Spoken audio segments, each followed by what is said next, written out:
welcome back to another video. I wanted to show you guys my updated wet look because I get so many questions asking like, how do I get it to lay a certain way, how do I get it to curl or wave a certain way.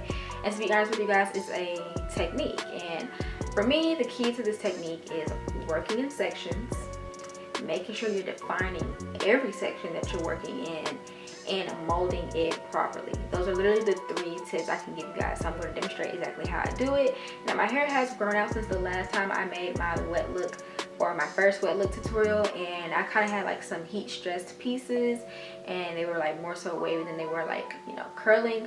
But I feel like I've mastered it now, so I'm going to show you guys what I do. So of course I've already started off by shampooing and conditioning my hair, and then I did deep condition. So I shampooed and conditioned with the Flora and Curl, and I'll insert a picture of those products on the screen. It's also black owned, so check out Flora and Curl. And then I followed up with another black owned company, and it is Maya Organics, and I use the Rosemary Mint Strengthening Hair Mask, you guys know, and like 3 other videos that I've done with the deep conditioning. This is like my favorite deep conditioner. Like, I swear by it. I love how it makes my scalp feel like it can breathe.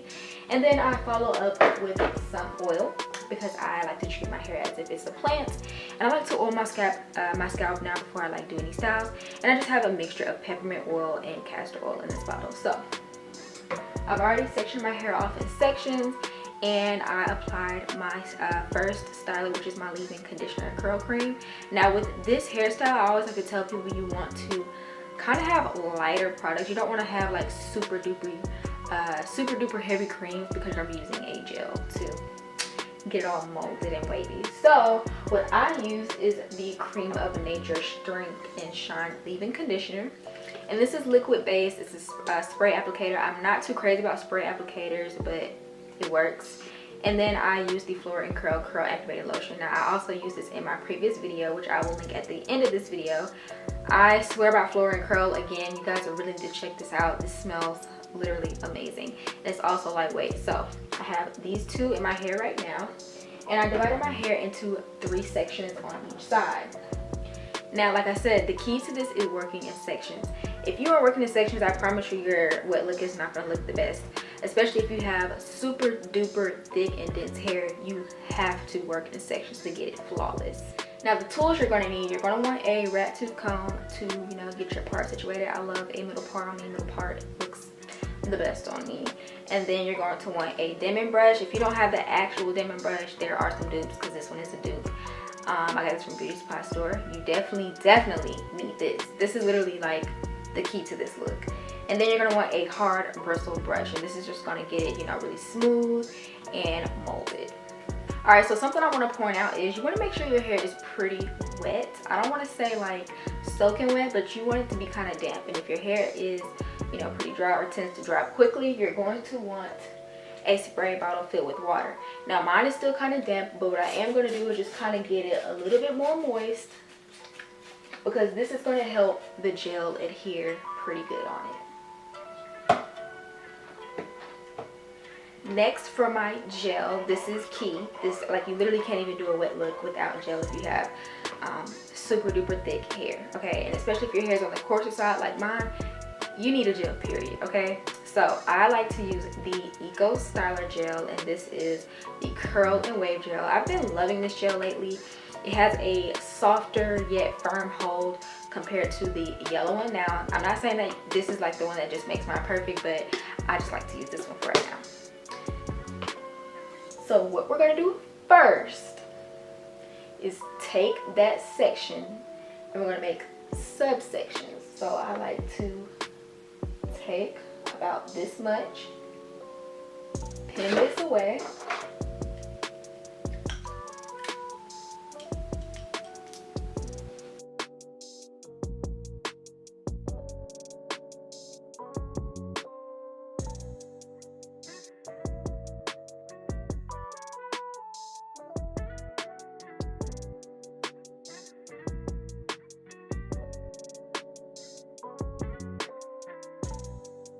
All right, once you feel like you've got enough gel on that section, we're going to take our Denman brush and we're going to comb through and get it defined. Denman brush, I kind of like to curve it under just so, you know, the ends can kind of coil up. And also notice how when I'm going through the top, I'm really pressing it down just so I can start molding that shape and laying it against my head. Now don't worry if it looks like it's not, you know, coiling up, because, you know, as you leave it alone, it's going to begin to do that. Or you can just take a few pieces and coil it around your finger if you want to. But this is literally what I'm going to do for every single section. So give it some time. It's going to kind of draw up. And like I said, you know, with this type of wet look, you're going to have to let it dry a little bit to kind of, you know, draw up. But you want to keep it wet as you're adding your product. So if you feel like it's kind of drying up, just add a little bit more water. I'm gonna take a little bit from this again, about this much.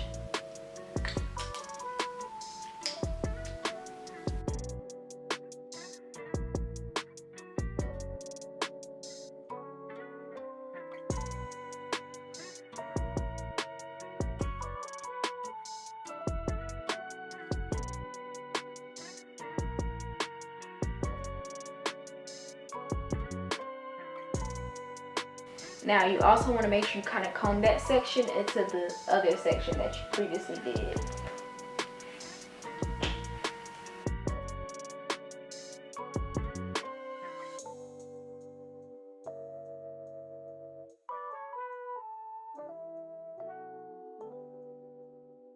Alright, once you start moving up to like the crown area of your head, this is where you're going to want to start using your hard bristle brush. So what I like to do is kind of help mold it even more on the top by just taking the hard bristle brush and smoothing it down. Now you can do this after each section if you want to. I just like to start doing it when I get to the crown area, but I don't move it all the way through my hair. I just do the top layer only, and then after I do that, I take the dimming brush again and go back through it to make sure everything is smooth and defined.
Now that I've gotten all the gel on, now I'm going to show you how I kind of do the final mold. So as I'm combing this section back, I am tucking it behind my ear.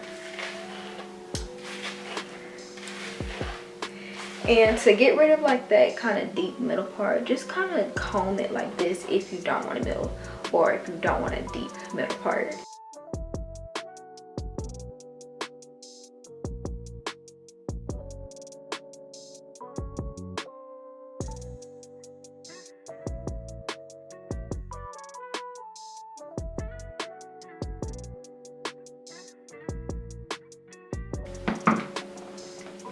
Now I also like to take just a little bit more gel and kind of put it on top and take the brush for the final molding of this wet look.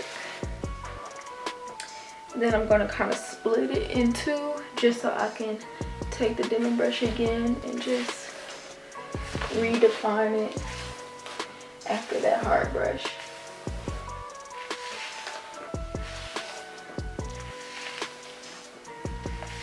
Alright, now the real magic to this is going ahead, getting your edges how you want it to lay. Get your satin or silk scarf, tie it down. It looks the best if you just go straight to bed and just tie it down like that, and then wake up in the morning, boom, good to go. But if you're on a short time frame, tie it down for at least 1 hour or 2 hours, and you should be good to go. So I'm gonna go do that and show you guys how it looks.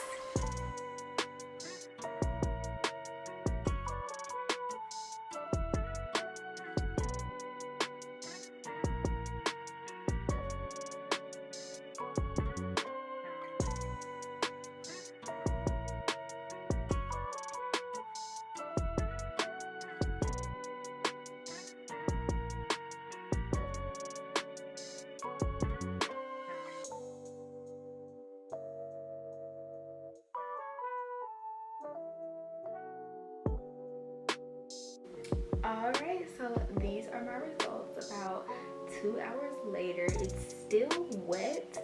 Now if you just tie it down with the satin scarf like I said and go to bed and like maybe put a bonnet over it, you should be fine like throughout the night, and then like throughout the day it'll dry. Or if you sit under a hooded dryer with your scarf on, it should dry down.